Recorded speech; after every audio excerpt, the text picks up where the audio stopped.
Hello, everyone, and welcome to episode 3 of the We Know Ball Show. Recording from a different venue, obviously.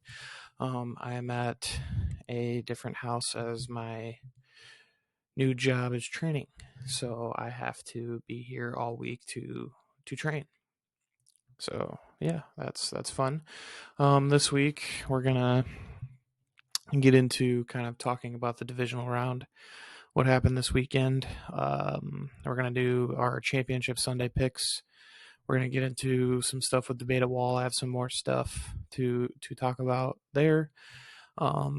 Adding a new thing called Top 5 Somethings, where I'm going to just give my top 5 of whatever kind of comes to mind, whether it be sports related, non-sports related. We'll get into that kind of stuff as well as the NFL quarterback carousel that's going on. We had some new news about that. We'll get into that. Then have a great interview with one of my very good friends, Josh Giles. I played against him in high school and then played with him in college. So he'll probably be one of maybe a few guys that I get where I can do that. So let's get right in. I'm also testing out a new little format on my microphone for audio. So let's get into the divisional round. So game 1 was the Chiefs and the Jaguars on Saturday. I watched all the games, went perfect 4-0. I really do know ball, hence the name of the show and why I started the show. I really truly do know ball. Went 4-0, gave very expert analysis on all 4 of the games, and let's start with the first game. Obviously, like I just previously stated, the first game, the Jags and the Chargers. You watch that game, and the beginning of the game before Patrick Mahomes got hurt was, kind of bad for the Jags. They were kind of getting smoked, and there wasn't really a lot of things that they could do to stop them. They cut down on the turnovers in the first half compared to what they did against the Chargers when he threw 4 picks in the first quarter. So that's good for them. But they're kind of I think they're a next team up that can compete and will compete kind of in the years to come. So that's very exciting. Good for Trevor. He fortunately lost his first game on Saturday. But yeah, we kind of look forward to Championship Sunday. The night game is Kansas City. We'll be hosting in Kansas City this year. So once again, and they will be playing most likely with a very hurt Patrick Mahomes. Haven't had a lot of injuries, but I have had a pretty serious high ankle sprain where I tore my peroneal sheath in my ankle, which is the thing that protects your Achilles, and that hurts. I was out pretty much the whole season, my final year of college football, and it's not fun to kind of go through that, and it swells up and it's hard to walk. But knowing a guy like Mr. Mahomes, I would assume he's probably going to go out there and he's going to give it his very best. But we're kind of coming down to the Final Four, and these are the 4 best teams in football, so we'll see kind of how he does. Yeah, so I think a healthy Mahomes and that offense is very electric. It looked like Travis Kelce could do whatever he wanted. The run game was solid. Pacheco was running up and down the field.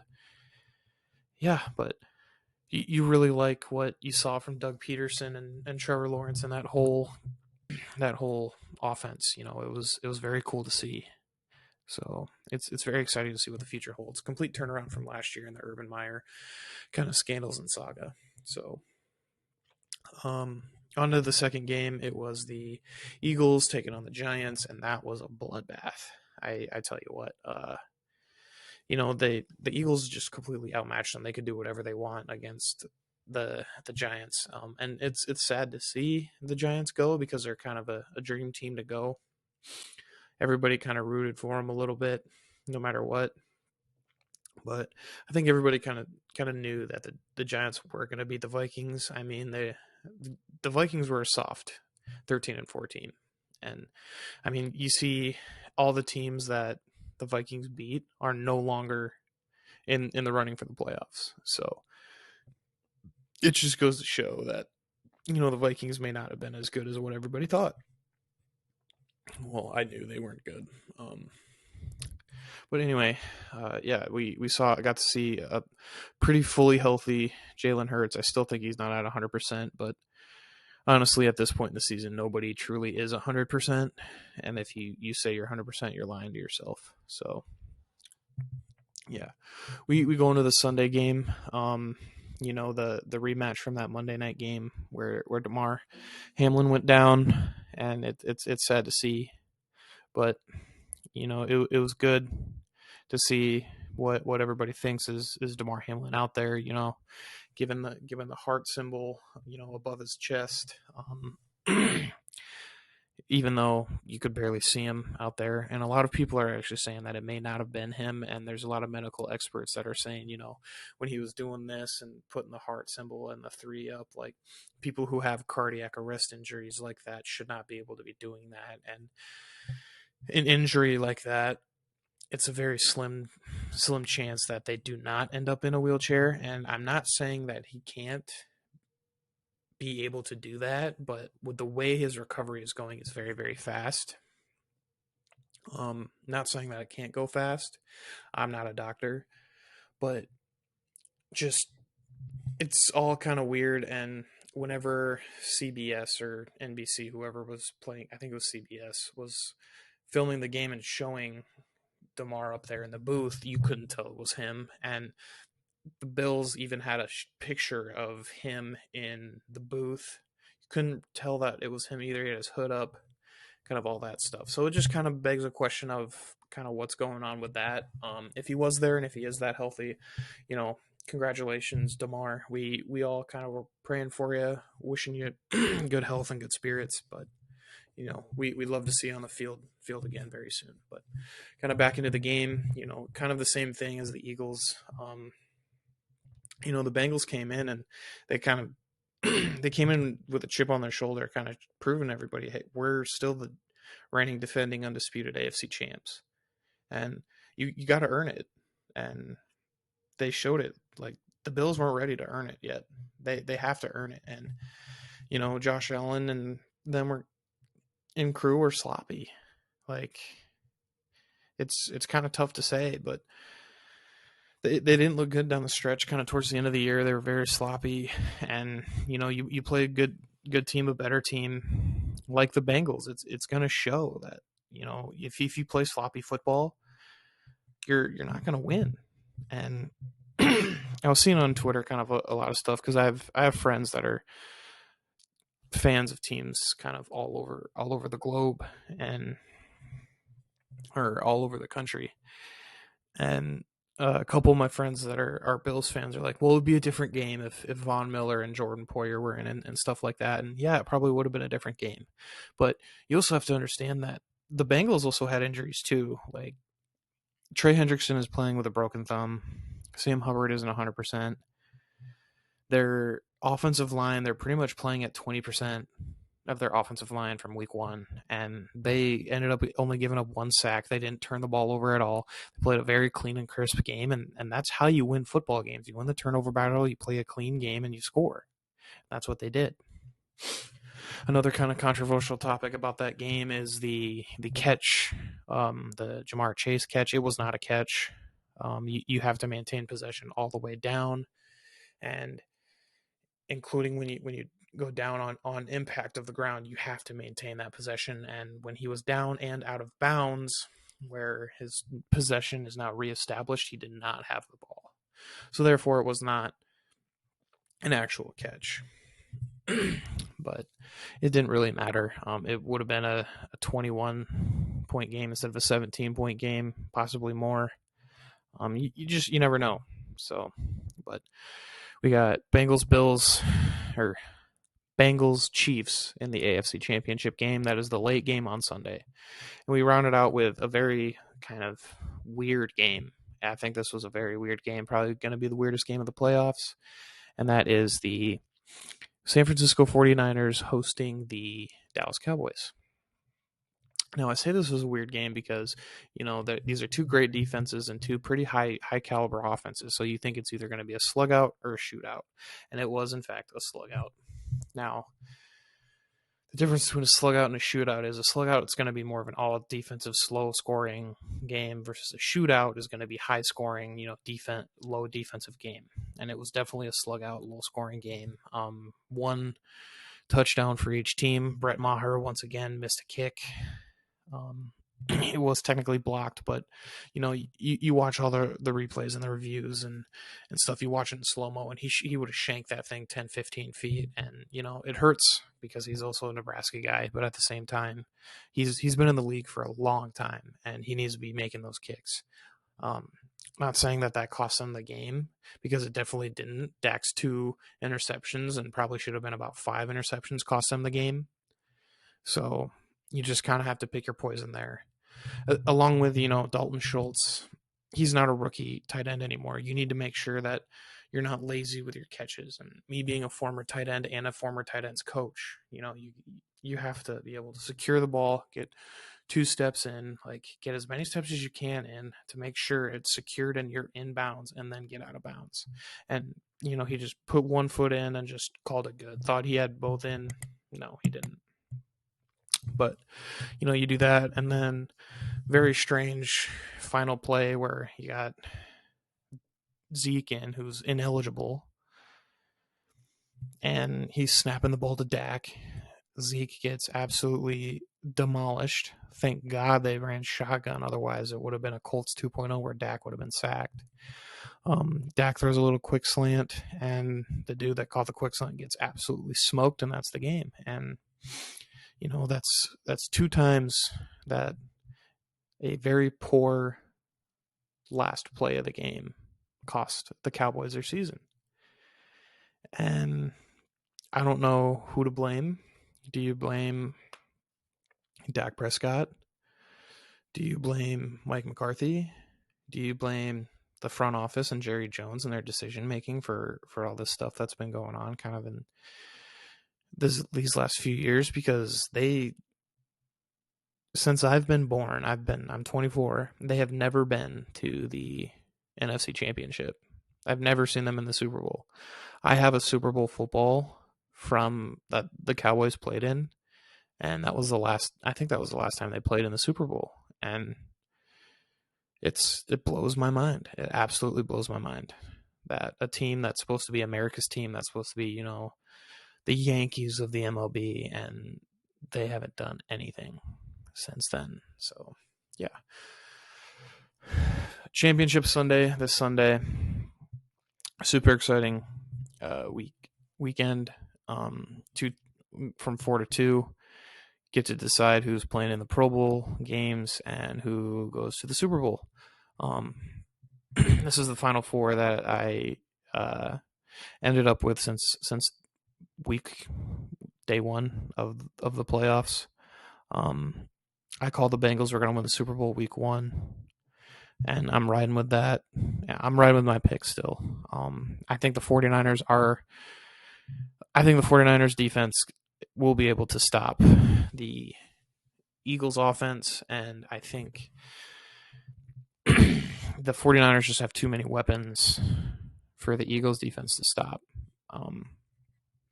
I think that one will be either a shootout, or I think both games will either be shootouts or slugouts. And yeah, I think the Niners will end up making it to Glendale and playing the Bengals in the Super Bowl, and the Bengals will win. I just think the Bengals are finding ways to win. I think they know how to beat each team. I think they know what to do. Each team, they're on this hot streak. Can't really stop Joe. I mean, I'm wearing my Tiger King shirt for Mr. Burrow, Tiger King Tuesdays. He's the man. So I truly think he's going to be the next Brady, Manning, something, or he's going to be his own man.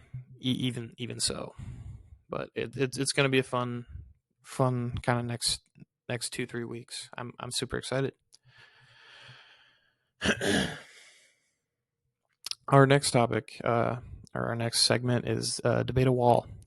I've picked some things that we'll talk about. We'll start with Mike Clevenger, uh, Major League Baseball pitcher, just got caught and is under investigation by the Major League Baseball for some domestic violence.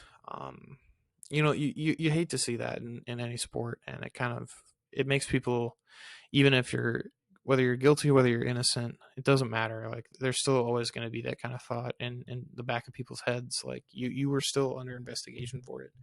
Um, not saying it's related, but he is friends with Trevor Bauer. Uh, yeah, it's sad. It could potentially ruin a guy's career. You see guys like Aroldis Chapman, Alex Verdugo, like, they go to opposing stadiums and that's all they hear is those kind of jeers. And it feeds into a guy's mental, and their kind of what they got going on. It's always in the back of their head, whether they're pitching or whether they're kind of chilling, hanging out. It's always kind of that thought of what are people saying about me. So it's sad to see. Hope it all kind of figures itself out, no matter what. Just be with the victims, with Mike himself. Just pray for him, pray for what's going on. It's sad to see. Next up, I watched Coach Prime. Football's kind of winding down, and football is a huge topic, kind of a part of the show, at least in its inception right now. But until baseball starts up, there's still kind of some football topics I'd love to kind of throw around. Starting with, I've got some way too early Heisman finalists. Just been kind of looking around, thinking, and kind of getting ready for this college football season. I would love to plan to do a lot of visits to some colleges, do some vlogging. That's something that I really want to do and have a plan for, as time kind of progresses and goes on. So, Caleb Williams will be up there, barring anything tragic happening with him. He's the kind of Heisman. He won the Heisman last year, so there shouldn't be any reason why he should be up there this next year. I think either Arch Manning or Quinn Ewers, whoever is starting for Texas, I think he'll be up. One of them will be up there. They're an electric offense. It'll be interesting to see how much they compete more with the SEC. They had a tight game with Bama this year. Everybody was kind of hoping Texas to beat Bama. Me being a Husker fan, I can never cheer for Texas, so I actually was happy Bama won.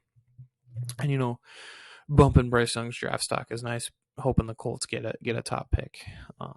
But we'll kind of glance back to the Colts and their quarterback concerns here later. Another one I could see being another kind of front runner would be the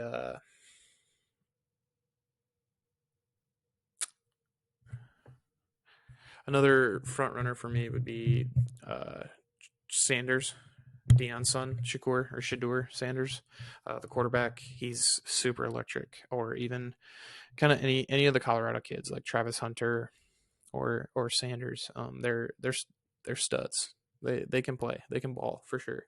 And Travis Hunter's a two-way guy. A healthy, they're going to have the top two corners on that defense, and they're going to be really good. Good news is Nebraska loves running the ball, so it's going to be hard for DBs to catch passes when they have to guard the run so many times, and hopefully it opens it up. But you never know. But I think that Sanders kid is going to be very, very good. So either one of the Ewers or Manning, Caleb Williams, Shadur Sanders Jr. or Shadur Sanders, not Jr. And the fourth one I think will be a wild card. Nobody really thought Max Dugan would be in there, and he was. With all these other quarterbacks kind of leaving their respective programs, it'll be interesting to see a new wave of these young young quarterbacks and young football gentlemen to come in and play. So we'll have to wait and see for that. Going to my third kind of debatable topic will be the quarterback carousel. There's just kind of been news and stuff swirling around of where some of these quarterbacks may end up. And, it's kind of wild with some of this news. With Rodgers and Brady and Derek Carr. I will talk about Derek Carr this episode. So yeah, let's get him started. I saw something earlier today that maybe Houston, and I could see that, even though they do have the number 2 pick, it wouldn't hurt just because he has experience and he could help teach a young quarterback how to play. Everybody kind of doesn't like that because they want the younger guys to kind of get started and get into a system that they know and know really well. But I think Derek Carr would be traded for that number 2 pick. And then the Raiders would end up having to get their guy, either Bryce Young or CJ Stroud or Will Levis, which is fine with me. As a Colts fan, Houston is a rival, but they're going to kind of be down. And the Colts are up there with, the Jags and even the Titans too. They just got to find that quarterback and a right coach, and they're going to have a great scheme. We kind of going to the Colts. They've been linked to a possible trade with Aaron Rodgers and the Green Bay Packers. I could see if they find the right coach and Aaron Rodgers being a solid fit in Indy. They would have to give up that number 4 pick. And I'm not a real big fan of that because I would like to see Rodgers as well as another young quarterback to learn from Rodgers, like a CJ Stroud or a Bryce Young or a Will Levis. That's also, kind of fast twitch, can get the ball out really fast in their hands, as well as kind of be able to extend out of the pocket and move. So if they could kind of find a way to finesse that, that would be phenomenal and amazing. And they don't really need a quarterback because they drafted Jordan Love in the first round like a few years ago, and he's ready to play. So yeah, and then Brady, he kind of has no idea. I don't think he'll stay in Tampa. His best bet, I think, will be either San Fran or LA, or Vegas, not LA, Las Vegas. And, just kind of see where he goes from there. He said on his podcast earlier this week that he hasn't made up his mind, and, when he makes up his mind, people will know. It doesn't take that long for people to find out his decisions. Schefter tweeted out his retirement before Brady even got to. So everything's kind of up in the air with him. I hope whatever decision he makes is the best decision for him and his family. Hopefully he can kind of mend those things. The final one is Lamar. I do truly think that there's a good chance he will be franchise tagged at least this year. If not, he'll get a fat extension with Baltimore, or he'll either go to the Jets. I think those are the only 3 options for him. And, I wish all these quarterbacks the best, because these quarterbacks help kind of make the game fun. Aaron Rodgers and Brady are kind of the last line of quarterbacks that I grew up with when I was a kid. So seeing them kind of age and go on and bring in this new wave is like kind of my childhood football is ending, which, I get to remember all those good times, when Peyton Manning versus Tom Brady, or, Aaron Rodgers making it super close to the Super Bowl and missing, or, him owning the Bears, all that kind of stuff. I get to always have those fond memories and kind of look back and just remember when I was a kid. But, we got this new wave of like Herbert and Trevor Lawrence and Burrow and Mahomes and kind of and Josh Allen and all these great quarterbacks that are coming in, along with this new draft class that I think there's going to be a lot of great quarterbacks that are there too. Like I mentioned, Will Levis, Bryce Young, CJ Stroud, Anthony Richardson is another one. I think there's a lot of great quarterbacks that can come in and be very influential to the NFL. We're going to round out today's debate wall with top 5 somethings. kind of like I said earlier, we're just going to kind of go around and give my top 5 on something. I think I'll do one thing that is of sports and one thing that is not, and kind of give my reasons why, kind of briefly. So my first top 5 somethings were kind of just staying on the line of quarterbacks. I'll go top 5 quarterbacks in the league right now. Starting at number 5, I'm gonna go Trevor Lawrence. I think when he gets a grasp of kind of all things that he wants to do, which you saw kind of towards the end of the year, I think he can sling the ball. I think his decision making will get better as his career progresses, and he'll be a force to reckon with in the AFC South for sure. He's a dog. He's a playmaker. I'm not a big fan of Trevor Lawrence because I'm a big Joe Burrow guy. But yeah, I do think he's a very good quarterback. Number 4, we'll go with Jalen Hurts. He's a dude. I mean, he's tough. He can sling it. And he's just a very stand-up guy. He controls a locker room, and he always knows what to do with the ball. And it's exciting to see. He's got dogs for receivers. He's got a great offensive line. He's got great running backs. He's got a good defense, to back him up if he gets into some trouble. And he's smart with the ball, and he's got a great coach. People kind of hate on Stefanski, or not Stefanski, whatever his name is. But I think they're going to be very good, very, very good here in the future. And the ceiling is endless for him and kind of all these guys. There is no ceiling. But going on to number 3, I'll go with Josh Allen. Josh Allen's a great quarterback. He does like to throw interceptions to Nebraska players, but that's part of the game. He does kind of throw the ball a lot, but he's Superman. He is Superman on the Bills. It's insane what he can do, both with his feet, with his arm, his decision making, his playmaking, extending plays, all of it.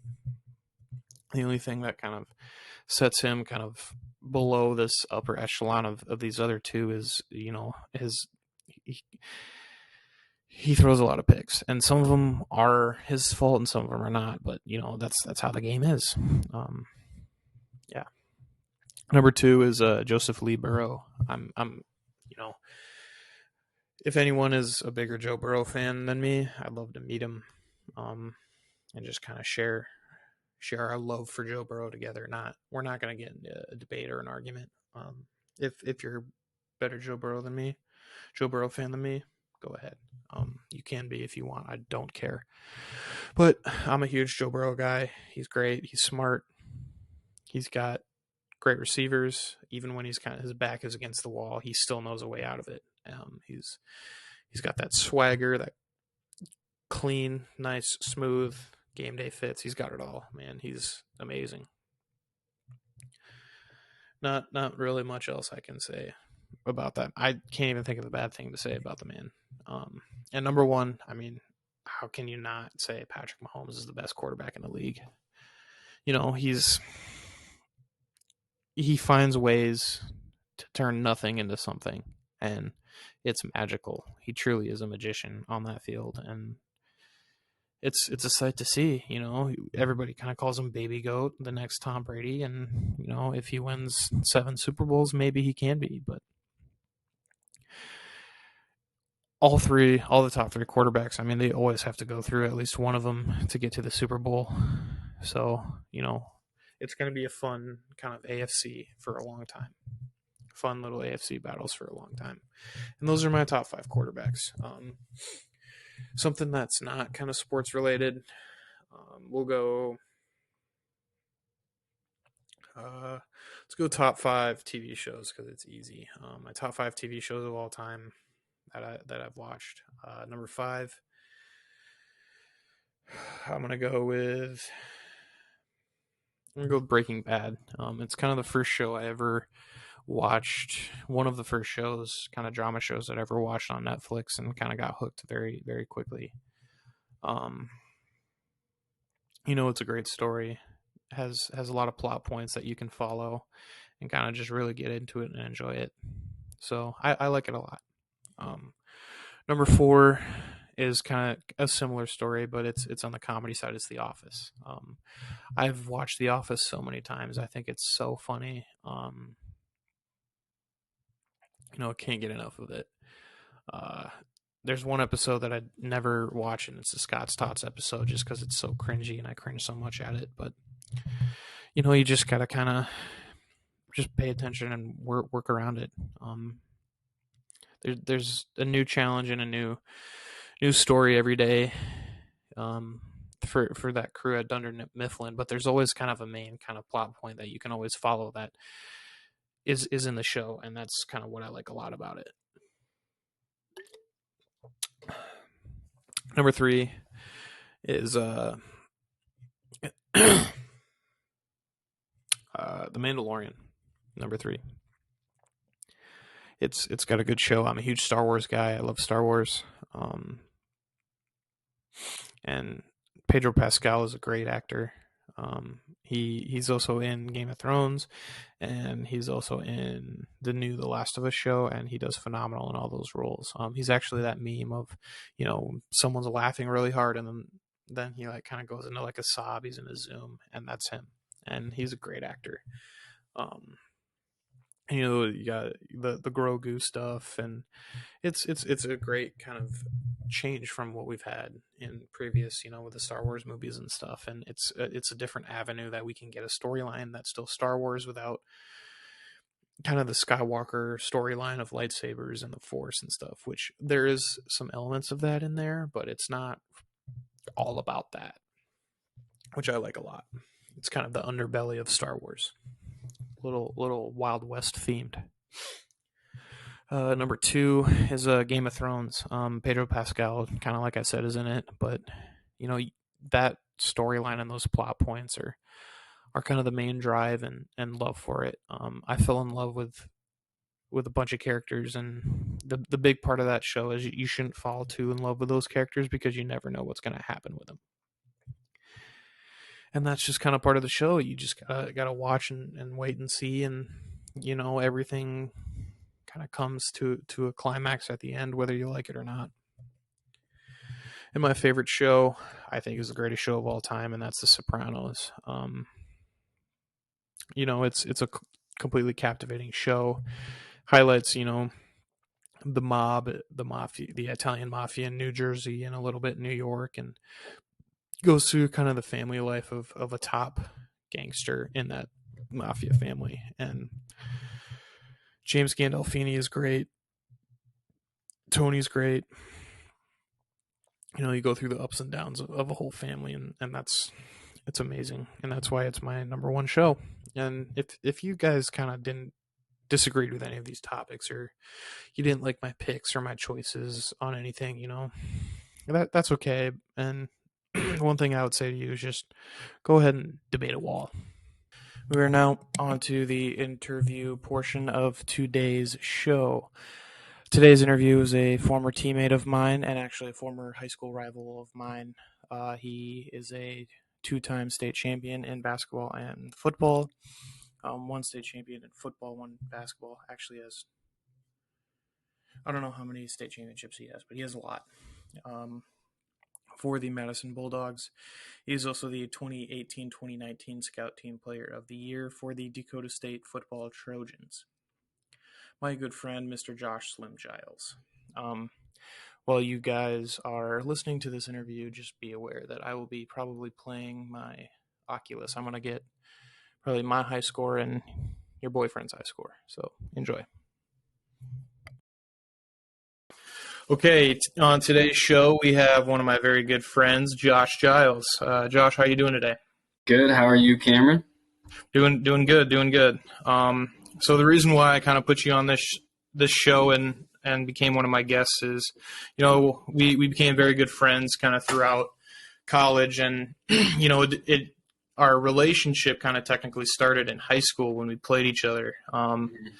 And I don't know if you're going to bring this up in one, but you actually got a nice little SportsCenter highlight on my high school team my senior year. So Yeah, I did. I'll give more of a shout out to that later.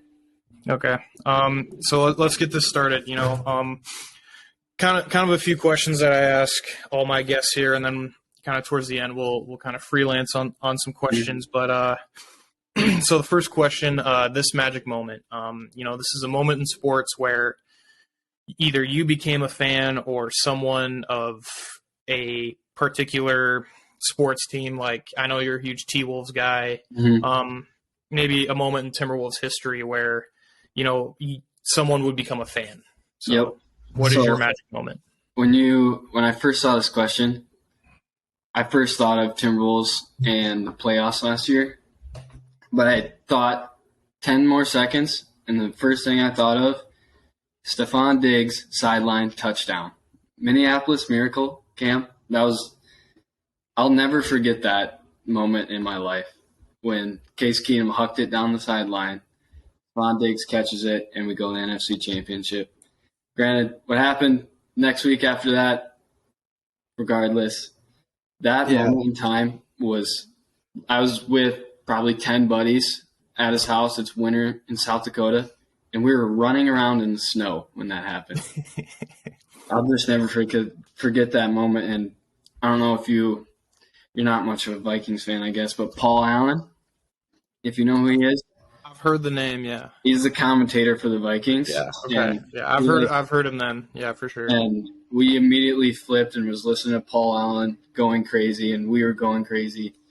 And I think that moment specifically, you didn't have to be a Vikings fan, but you were just happy. You're like, oh my gosh, that is crazy.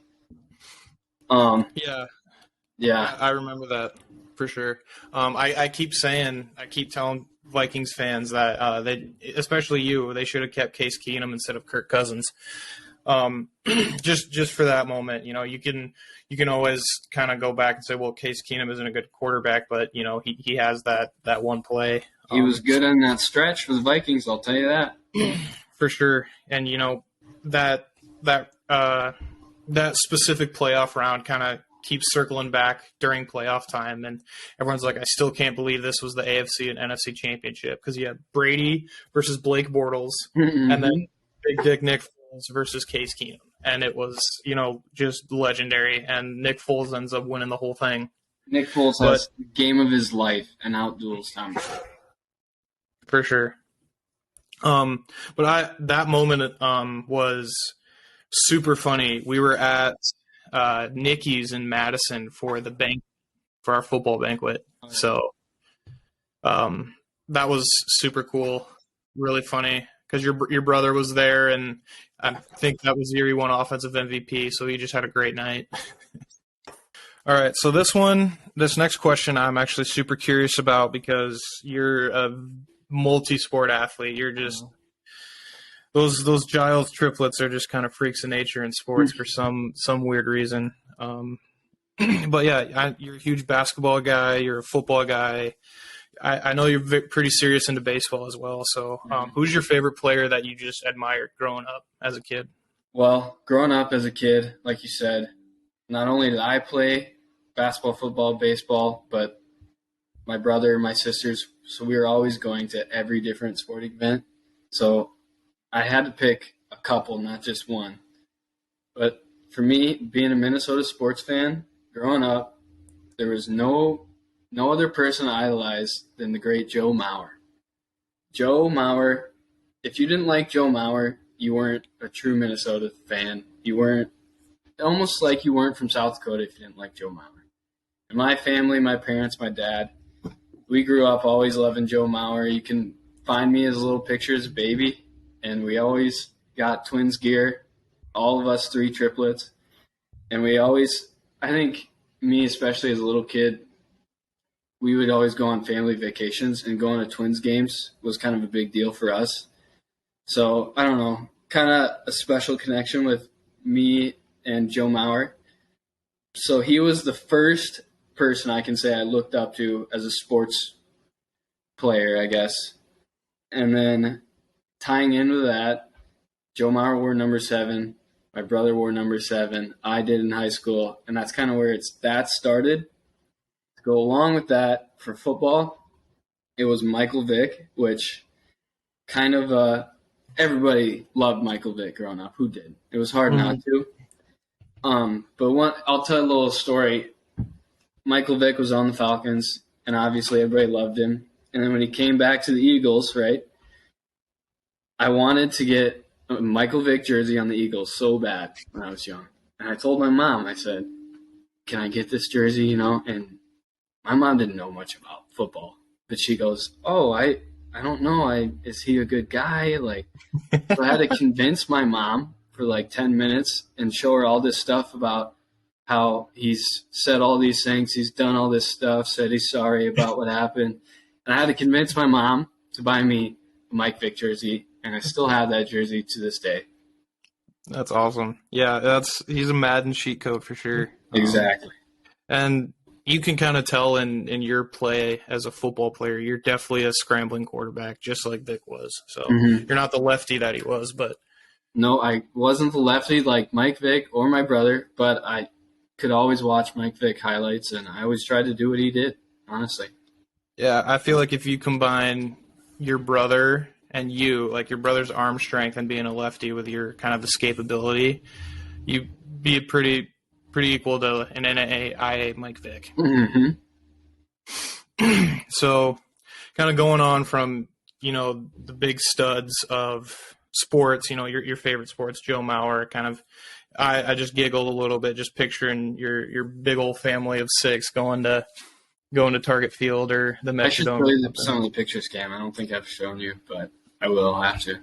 Oh, it'll be so funny. I can't wait to see those. But anyway, so the bright lights guys, now we kind of rotate on to some of the people that in sports that don't really get a lot of recognition. And those could be anywhere from, the athletic trainers, strength and conditioning coaches, or the offensive line. They don't get a lot of love, or the defensive line, or, the scout teams or kickers, punters, that kind of stuff. So who would you say is an unsung hero that kind of deserves a shout out? Well, I would say, so coming into this first time I read this question, first thing that came to my mind was offensive lineman in the NFL, and just simply about how hard it is to be an offensive lineman, and to be a good one is even harder. So the fact that teams can build offensive lines that have connection and play well together, it's just one of the hardest things to do, I think, in the NFL. But I don't want to say that because Coach Vasilati talked about that last week. So I'm going to go with another one and just bring up specifically position coaches, and not only the NFL, but in college, but how important not only the relationship is between the player and the position coach, but I don't know how well of a coach they are. If you have a bad position coach, your wide receivers probably aren't going to be very good. So I don't know, just the relationship between the player and the position coach specifically, I think not a lot of people talk about, but in both college and the NFL, you're spending most, if not all of your time with that specific position coach. So I think just not enough lights ever gets brought to that. Yeah. So kind of a little piggyback off of that, not necessarily naming your favorite position coach or anything, because don't really want to kind of get into the politics of that. What would you say was kind of a favorite trait of yours from one of your position coaches that you've had, either, high school or college or what have you? For me personally, it's always tough, but the difference between when it's time to flip it on and focus and joke around, or we're being serious and I can yell at you, just because you can't always yell, you can't always joke around. So you kind of find that median, I guess you could say. But just knowing when you can say something to a player, or knowing when you can yell at them, or who you can yell at. Obviously, each person is different, so it's tough for these these position coaches. It's Mm-hmm. each person's different. You can't coach everybody the same. So I guess just building that relationship again, like I said before, you got to know the person first before you can really kind of coach them, I feel like. Yeah, kind of. Yeah, I kind of like how you went with that. Just kind of building that relationship, and especially a guy like me coming. I played for 4 years, and then I was a position coach. Building relationships for me was a lot easier because it's just I step off the field and I've already built a relationship with 80% of the guys on the team because I just played with you guys for 2, 3, 4 years. So, kind of balancing that with, for me, kind of one of the hardest things is balancing me being, former teammate of you guys and also being, your guys' coach, because it's hard for me to kind of yell and get after a guy like you or DK or Red Stock on the offensive side of the ball. Obviously nobody would listen to me on the defensive side of the ball, even if I was a defensive coach. But that's just TSU though. Yeah, defense is defense, offense is offense. Yeah, there's no crossing the line there, at least on the field. But that was kind of the hardest thing for me. But it's also one of the most rewarding things is kind of building a relationship with guys that are always lasting. I could call up one of my position coaches, other than maybe a couple that I don't really want to talk to anymore. But I could call up probably any one of them and have a good hour long conversation, whether it be in any sport. I could call easily any of my baseball coaches and they probably have a good. Just when I was talking about that in my head, I was thinking back college, high school, how many different position coaches that you didn't really think about at the time, but those relationships are important for sure. Yeah, it's great. So going into this weekend, we got some pretty high caliber games. It's Championship Sunday. First game is the NFC Championship. We have a little showdown, East versus West. We have the San Francisco 49ers and Big Cock Brock Purdy traveling to the Link to play Jalen Hurts and the Eagles. Give me 2 seconds. I'll let you know what the line is. I know you like to dabble. You like to dabble in the gambles a little bit responsibly. I believe always bet responsibly, but I believe it's Philly minus 2.5, maybe. It is. So Philly minus 2.5. Which minus 2.5. You got to respect the line. They're at home in Philadelphia. Obviously, a tough place to play. Us Vikings fans know that very well. So I think they basically are saying neutral site. Who knows, 50-50, which both of these teams are incredible. Like I said, offensive line, both of them, great. Defensive line, great. So, honestly, for me, picking this game, I side with the Eagles simply because I have watched my team go down to Philadelphia, and it is hard to play there. And not only that, but I think Jalen Hurts is a stud and needs to be talked about more with the upper tier quarterbacks like Burrow, like Mahomes. He's not quite to their level yet, but I think he's young. I definitely think he can get there. And the improvements he's made from last year to this year is actually astounding. Like, he would miss simple, wide open throws last year, and now he's just making progressions and hitting people not wide open down the field, contested throws, contested catches. So I side with the Eagles in that game. I don't know where you lie in this game. Yeah, I actually went 49ers here. And you can't be wrong. You can't tell somebody that's a bad pick because look at the 49ers. They're steamrolling everybody. So yeah, they're kind of – I think the 49ers are very similar to how the Bengals were last year in that the ball just are simply rolling their way and they're finding ways to win where a lot of teams would kind of crumble. And it's kind of phenomenal how you see a guy like a Brock Purdy where you can definitely call him a system quarterback for sure just because he is in probably the greatest situation any quarterback can be in right now. Exactly. With a dominant offensive line. You have Deebo Samuel and Brandon Ayuk. Weapons everywhere. As your X and Y, you have George Kittle, who I think is the second best tight end in the NFL, if not the best. Mm-hmm. The only thing that I think edges him over Kelsey is his blocking ability, because he blocks like an offensive lineman all the time, and he's a psychopath. And then you have Christian McCaffrey, who, when healthy, is probably the best running back in the NFL. And I also want to throw out two other names. Juwan Jennings, who is like their third technically receiver. He is also a very good player. He runs crossing routes on their play actions, gets open. He'll run short routes, gets open. And I don't think I've ever seen him drop a ball. And then another guy, Kyle Juszczyk. Mm-hmm. Dog. He is one of the favorite people. I'll just watch 44 out there. And he's just going to smoke somebody every single play. And he's probably going to open up a hole every single play. Yeah, he's a big old meatball out there. Exactly.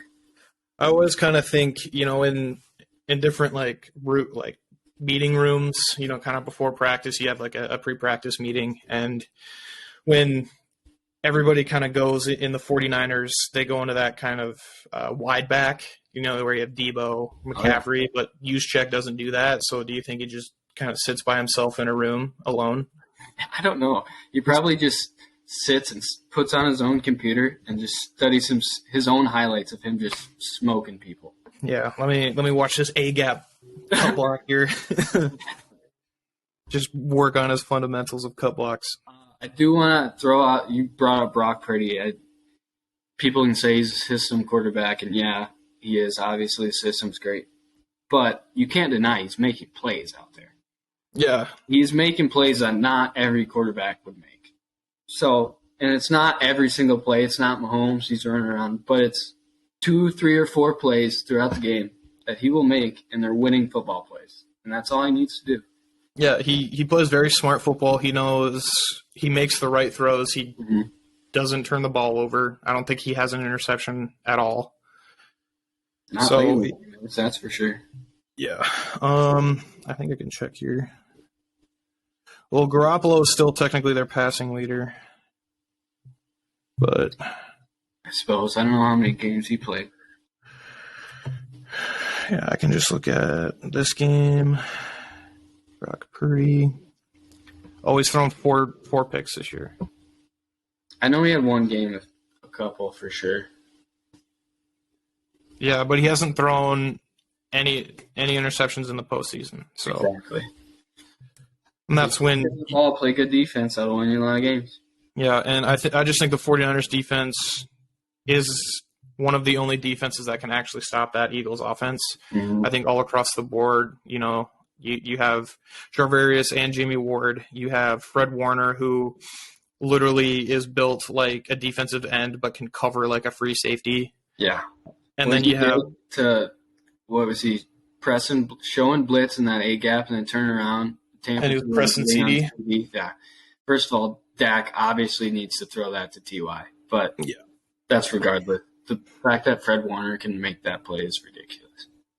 Yeah, especially like if your linebacker can cover like that, and then you have an edge pressure and Javon Greenlaw and Bosa, who's probably going to win Defensive Player of the Year, your quarterback has to think super fast. And if a guy like Fred Warner, who's playing kind of that middle cover 3, or even going out into like a cover 4, or even he could even honestly play like a nickel and run man, and he can cover that fast. Like you're either throwing it or it's a pick. Like, I need to look up his name. Their other linebacker, it's like Al-Sharir.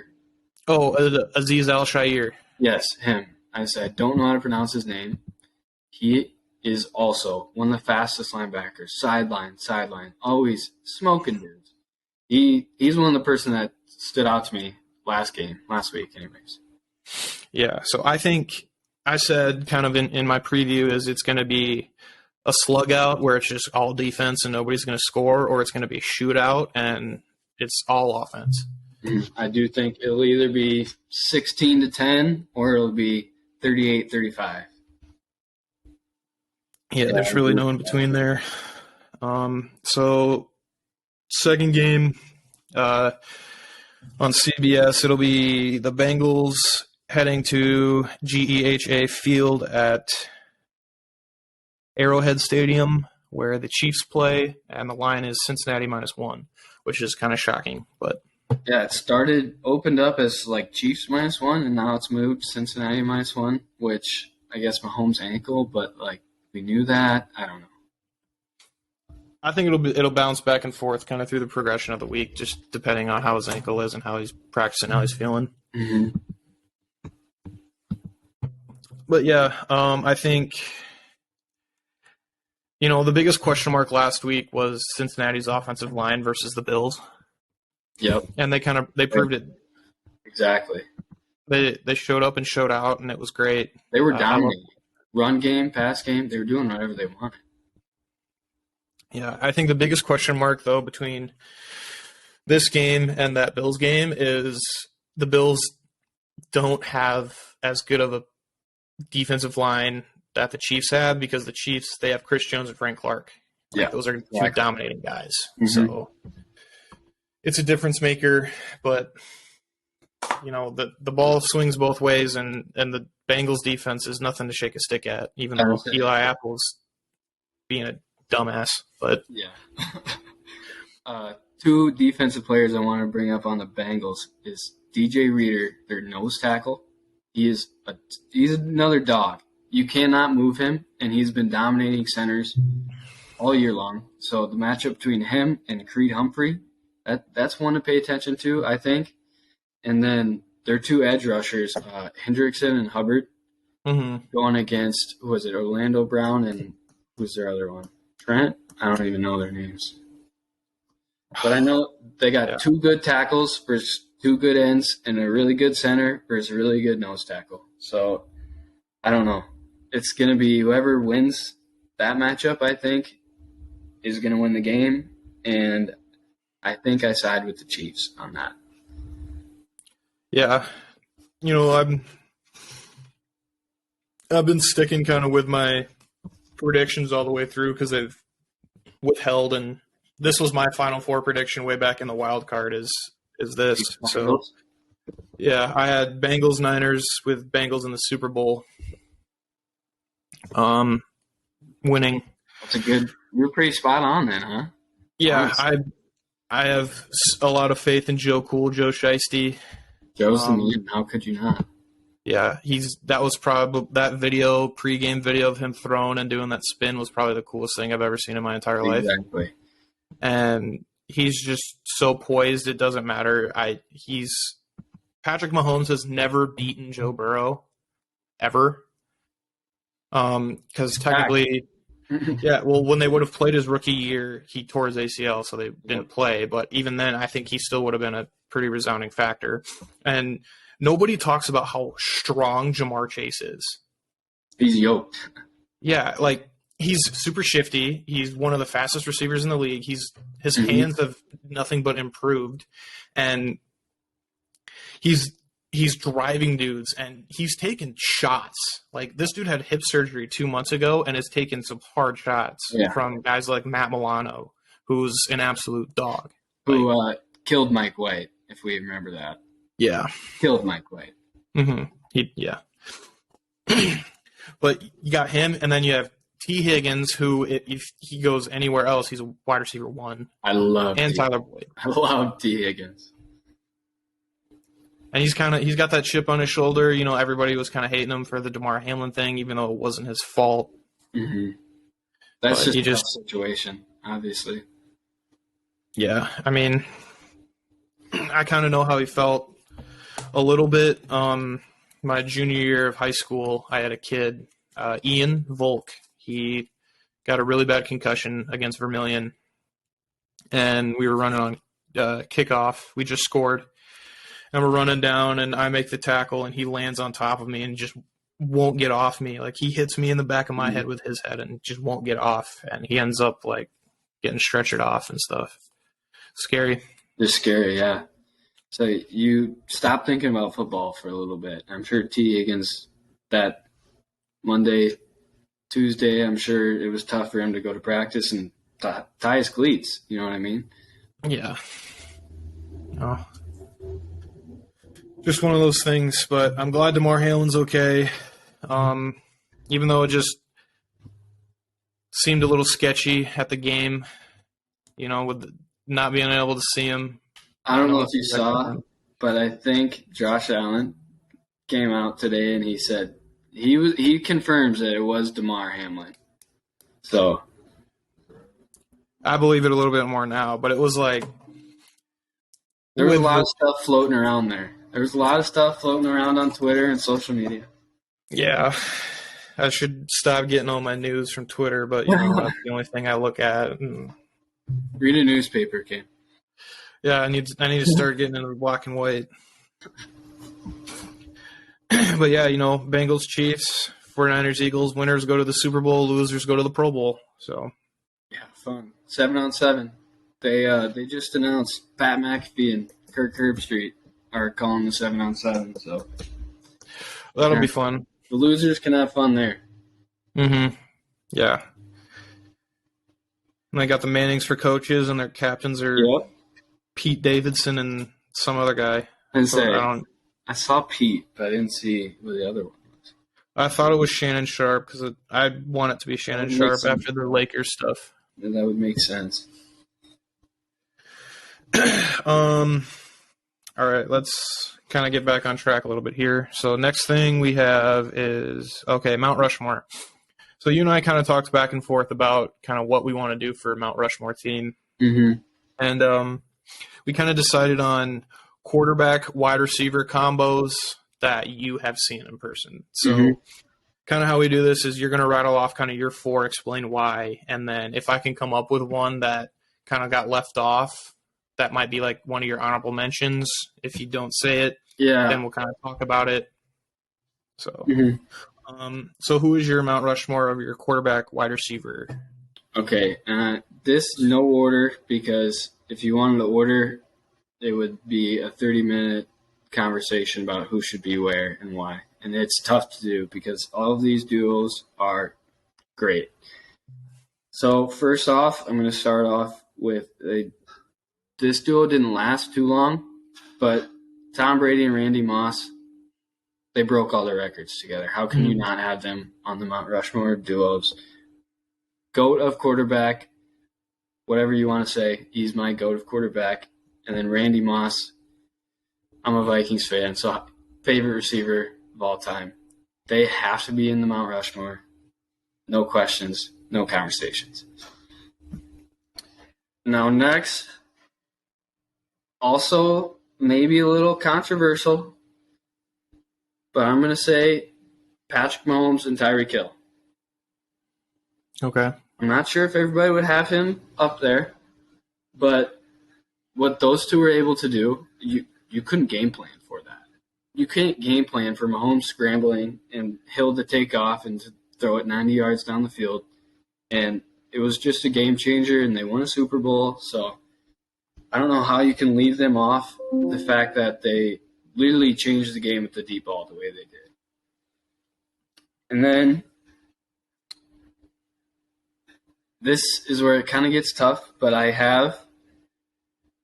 don't know how much of an Antonio Brown guy you are, but I'm a big AB guy, and I got Big Ben and Antonio Brown in my duos of my life. Business is booming, baby. Business was booming, and it was booming for a long time.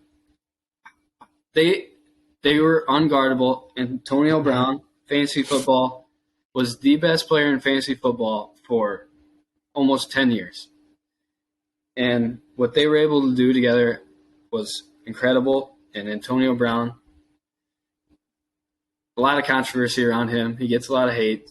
Some definitely deserved hate, but yeah, his route running and his hands, it was always, I remember kind of high school, middle schoolish even, growing up, it was who was the best receiver, Antonio Brown or Julio Jones? And at first when I was younger, I was always Julio Jones. He's bigger, faster, stronger. But the more I grew up and the more I watched Antonio Brown run routes and just lose two guys, the more I had to put those two on this list. Absolutely, yeah.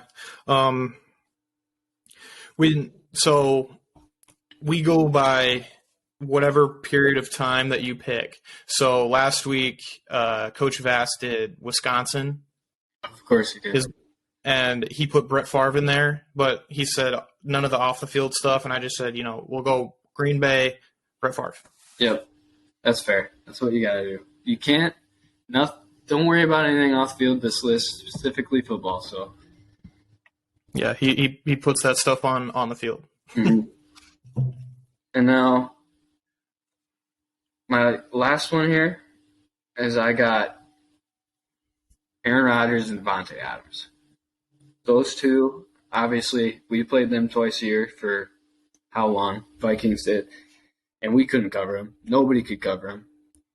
I'll always remember, I don't know if it was their last year when Devontae was in Green Bay, but when he looked back and he was like, 1, 2, 3, how many people are covering me?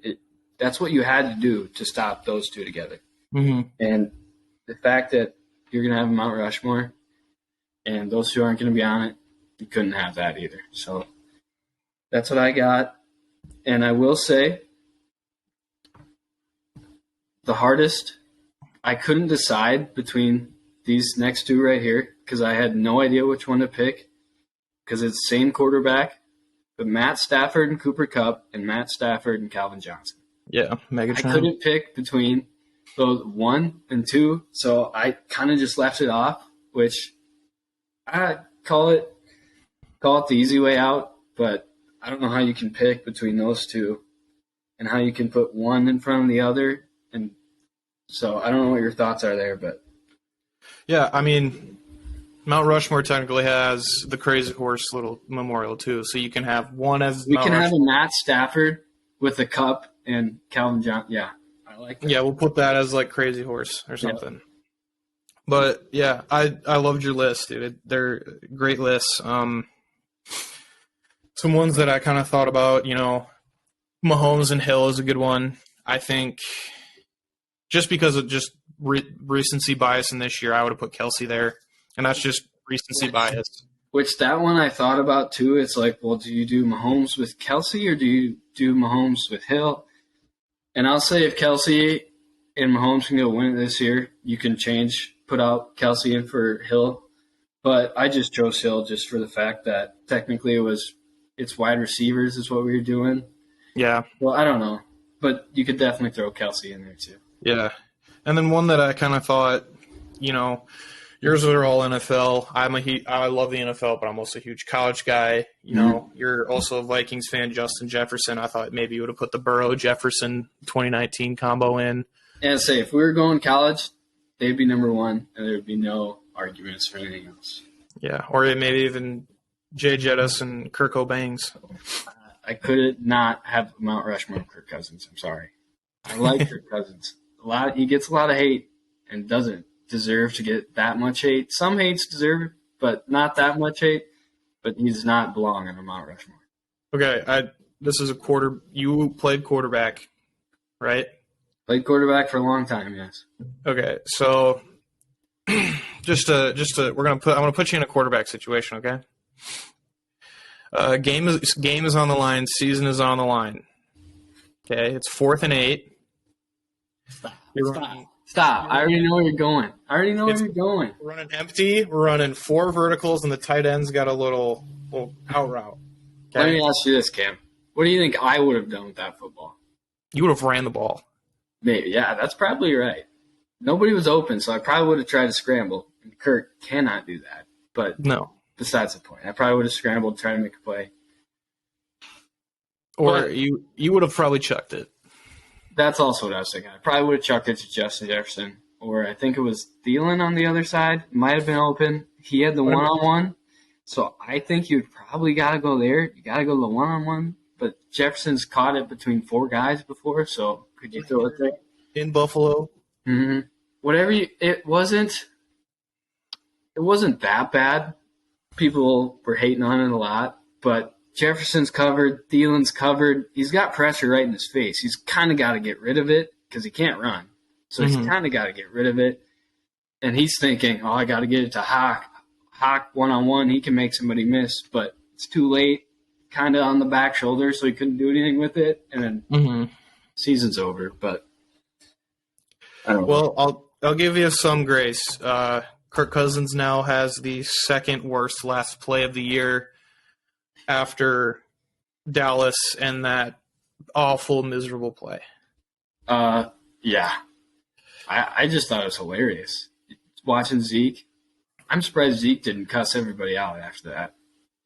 I think I saw this earlier, and I think what happened was like Zeke, like they probably installed this super early, like during training camp and stuff, and like everyone was like, "This isn't gonna work at all." But Zeke was like, "Yeah, I got to snap the ball." Like he was in practice, He like probably thought it was funny. He probably was like, yeah, this is hilarious. yeah, and he was probably in practice, like snapping the ball to Dak, like super hard. He's like, "Hey, you see this? Like It was a this good is snap. easy." Yeah, Good snap. Probably the best one Dak got all night. But yeah, but bad pass coverage, threw a quick slant and got smoked. I don't think you can blame anybody other than maybe Dalton Schultz for that awful, poor kind of, I don't know, effort on that one play. you'd call it effort, I would say, yeah. Just lack of effort. And then, because if he gets in and that's a first down, they don't run that play. Mm-hmm. So, Exactly. but also maybe the OC, Kellen Moore, he's an idiot. That was whoever drew that up. That's As soon as Pollard goes out, you go, well, there's their one explosive player, right? Well, they got CD, but you're going to have two guys on CD now. So it was kind of on Kellen Moore to get creative. He didn't do anything. mm-hmm. They ran the same old plays. Dak standing in the pocket, throwing picks. As usual, 17 picks in 12 games. Yep.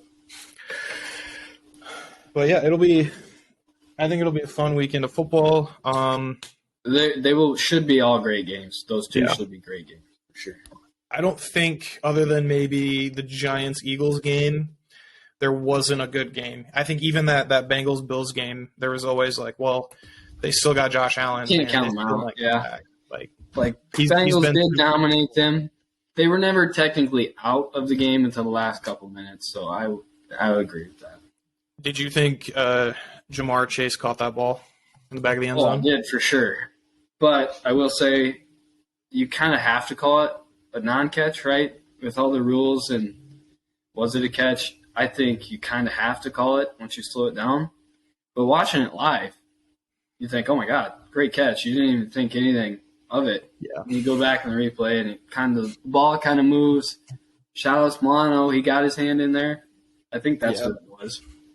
Yeah, the ball moved on the landing, and you have to secure it if you're falling down and maintain possession. But at the same time, like there's a rule where the ground can help you with the catch. Nobody knows. Yeah, nobody knows what help catch anymore. I think it would be more of a talking point similar to like when the Dez Bryant versus the Packers, if that was like a very crucial, pivotal catch in the game. But nobody's really talking about it that much because of... Yeah, it didn't technically matter at the end, so... Yeah, it was either 21 points or 17, Mm-hmm. But it'll be exciting. Something that I kind of talked about in the intro is I made some way too early Heisman predictions. Would you... Yeah, would you care to make any right now? I picked, I think Caleb Williams will for sure be up. Caleb Williams got to be up for consideration. I put Deion's son. Shadur. He's a baller. Yep. Yeah, Shadur or Shakur. If you've seen Coach Prime, dude, he's a baller. I've seen a couple episodes of that TV show. I think Travis Hunter might even be up there. Yep. Because he's a dual threat guy, and then whoever starts at quarterback for Texas, either Manning or Quinn Ewers. Yep, those are definitely a pretty good possibilities right there. I will throw out a dark horse for you. Sam Hartman, Notre Dame, okay. Transfer to Notre Dame. If he could go undefeated or do something with Notre Dame, I think he could win the Heisman. And he was a stud last year at Wake. So, off the top of my head, I'll give you a little dark horse, Sam Hartman. He's my pick. Yeah, I thought about him, the kid from North Carolina. Oh, Drake May. Yeah, Drake May. I think he's a stud. Yeah, too. He can sling it. He can run. He reminds me of a little college preppy boy, which is perfect because he goes to North Carolina. Mm-hmm. And one of my best friends from high school went to Duke, and so Oh, it's dear. he's hurting right now I'm sure. because Duke is 10th, I think, in the ACC. Yeah, they're terrible right now. They're all hurt, but I guess whatever. Yeah, I haven't watched a basketball game since Kobe retired. R.I.P. R.I.P.'s right. Milroe, Alabama's quarterback, I think. Jalen Milroe. He's a Bama quarterback. Obviously, he'll be up there. Yeah. Kind of my biggest thing is I feel like this is the most I think it's up in the air as far as Heisman's. Yeah, I Because agree, honestly. it's hard to repeat as a Heisman. It's only been done, I think, once. Eddie George, I think, did it once. Mm-hmm. Or Archie Griffin. Someone did it. Forever ago, I think you're right. Yeah. It was an Ohio State running back. I know that for sure. But especially by a quarterback, it's never been done. And there's always guys that, show out. And I despise USC. I'm not a big Caleb Williams fan. I don't like Lincoln Riley whatsoever. Just because, Huskers, Oklahoma, there's always going to be that rivalry, that beef. And, with USC not being able to kind of do things the right way, the legal way back when, now that things have obviously changed and turned around, I think Reggie Bush deserves his Heisman back. Oh, he does. Absolutely. Absolutely does. Is he allowed in the Heisman house? Do you know? I don't think so. Since they stripped his title, I don't think he gets it. I haven't seen any of those commercials, I guess, for a while now. But let him back in the Heisman house. Give him his trophy back. Reggie Bush deserves it. Absolutely. Yeah. Other than that, so you being a Twins fan, you might be missing a starting pitcher in Mike Clevenger. What? Mike Clevenger? Really? What happened? Let me find it. I talked about it last night. I don't think he's on. I think he's on the White Sox, Cam. I thought he was on the Twins. Who am I thinking of? Because I thought they got Clevenger from the Padres. Yeah. He's on the White Sox. Oh, well. We just got Pablo Lopez. Yeah, that's a good pick. You gave up the batting champ. Away the batting champ, but you understand why, right? They sold high on Luis. Like, what's he going to have another? He could, I guess. He could improve, but the chances are he's going to decrease his stats, not play as good. He's getting older. Defense isn't great. Apparently he's got bad knees. I don't know. No idea. So, I don't know. We needed a pitcher, so there we go. Oh, yeah.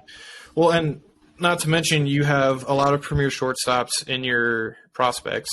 You have huge shortstop prospects, and you got your shortstop from last year that can play second base at half the cost. Yep, exactly. So, I don't know. I think a shortstop in the MLB might be the hardest position to play in sports. Honestly, every single shortstop is so good in the field, and hitting obviously as hard as it is for everybody. I think shortstop might be the hardest position to play in all sports. Maybe. Don't quote me on it, but it might be. Yeah, so I have a shortstop-related question for you. Is Derek Jeter the best shortstop of all time? Or a top 5 or top 2? We'll say top 2. Who else would you put up there? I'm trying to think. Ozzie Smith. Okay. Never even seen Cal Ripken Jr. Yeah. A-Rod. He's a third baseman, in my opinion. If they play on the same team and one plays shortstop, one plays third, then there you go. Who's the better short? Yeah. Technically, A-Rod said he would play third, but it's whatever. Let me find this Mike Clevenger thing. Because he was on the Twins last year, wasn't he? I think he was on the Padres. That's what these pictures are showing me. Or was it Chris Paddock did you guys get? Chris Paddock's been hurt for his whole career, I feel like. Well, and the funny thing is this is about like the missed White Sox pitcher Mike Clevenger under investigation by MLB after abuse.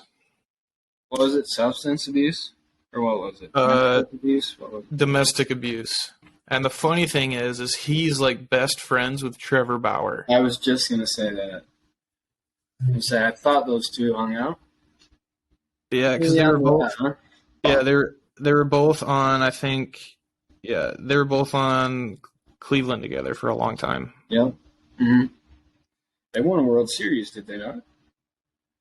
They made it. They lost to the Cubs. To the Cubs. To the Cubs. Because Lindor was on that team too. Mm-hmm. That team was World Series. That was a good World Series. Yeah. It should have been the Yankees in it, but no. Yankees should always be in the World Series. No. No. You know, I'm not going to start any Twins-Yankees beef right now. I don't need this. Oh, no, it's no longer Twins-Yankees. It is New York sports versus Minnesota sports. Because whenever a Minnesota sports team either goes to New York or plays a New York sports team, they lose, especially in the playoffs. Well, yeah, because those games are big-time games, and you know who don't show up in big-time games? Minnesota sports teams.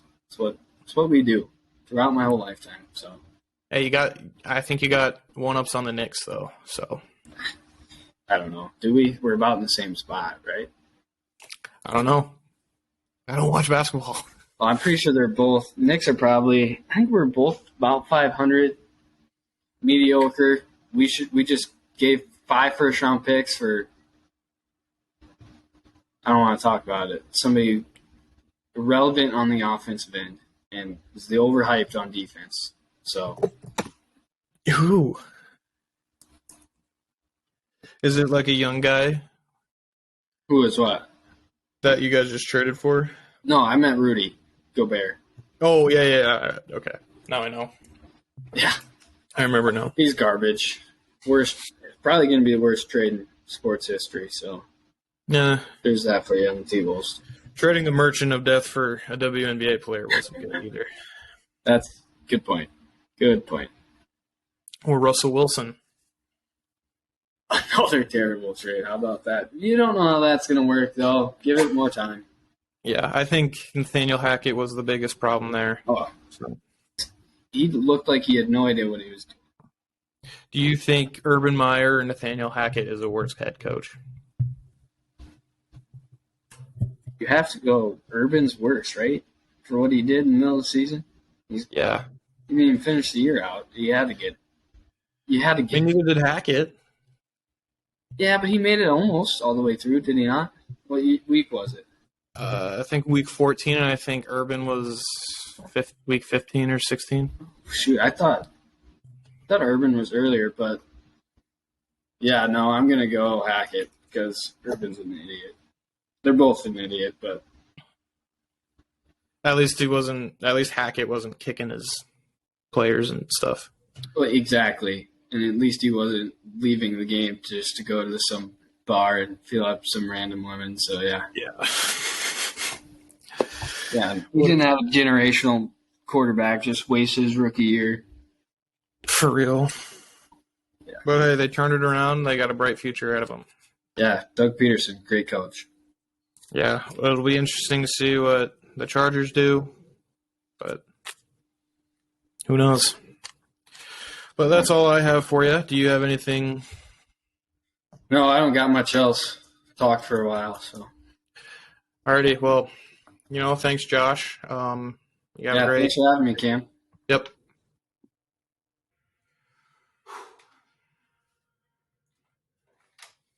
Oh, hey. Didn't see you there. Just give me 1 second.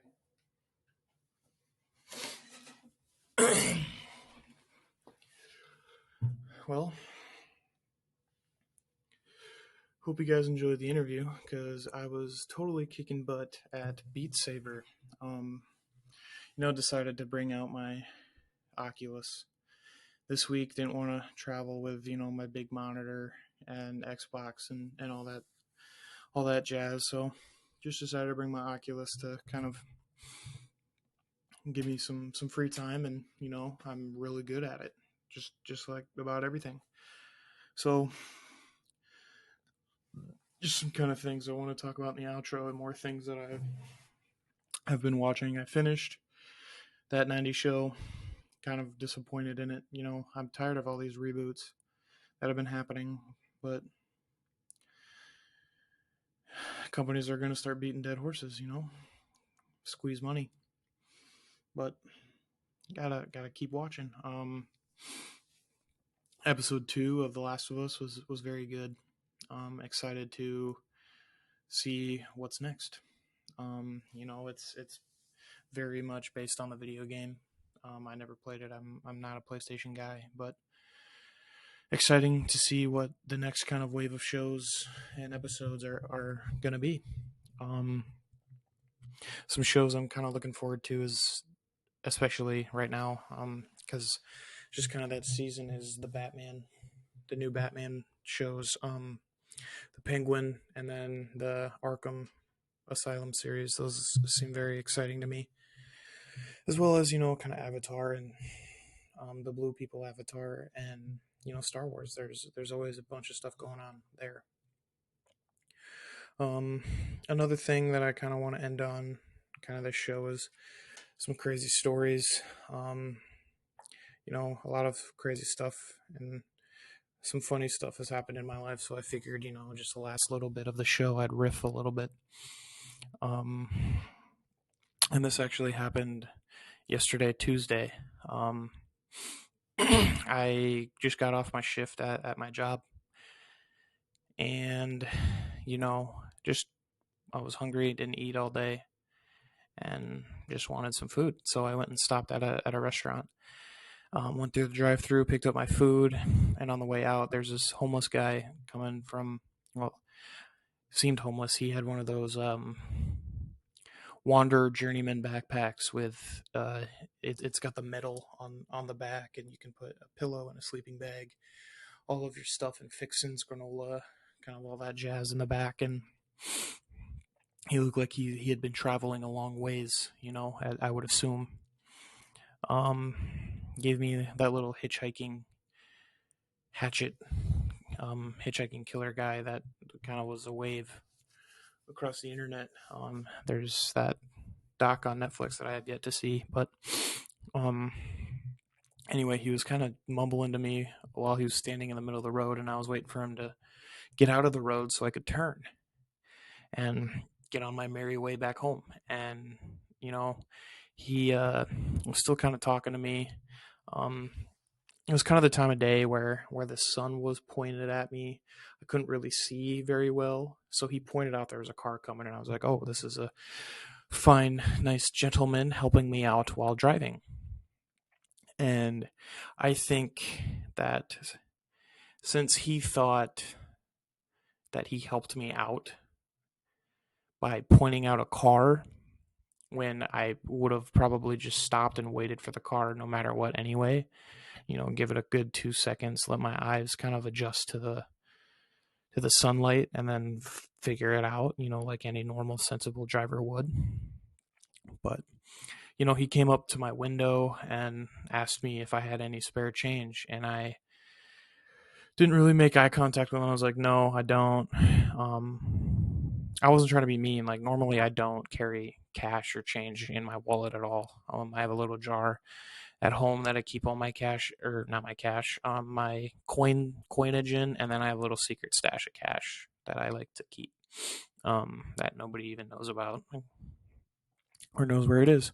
So, just kind of moving on. I say no, and then he gets like real close to my car, and he goes, "If I ever see you again, I'm gonna steal all your shit and beat the fuck out of you," is what he told me. And it kind of caught me off guard, and I'm like, dude, he was a little skinny, scrawny dude. I wasn't afraid of him, but I'm inside of a very large SUV type car. if he would have tried anything, I would have just ran him over. But it just kind of caught me off guard. I was like, dude, you just helped me out and was asking me for some spare change, and now you want to kill me and beat the f out of me. Like, dude, get over yourself. Like, it's not that serious, you know. Like, I thought, it would be funny. He was kind of walking into where the restaurant was. Any place is hiring. I should have rolled down the window and be like, no, I don't have any change, but I think they got job applications in there if you want to make some money. But then he probably would have tried to shoot me or something.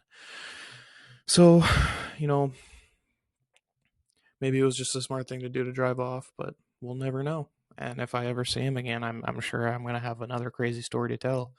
But kind of while this show's going on, I think uh, I'll end every show kind of with a silly story or you know something.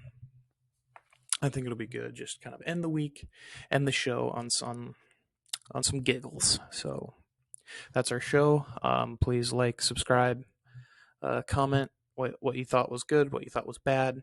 And yeah, see you next week. Thanks for tuning in.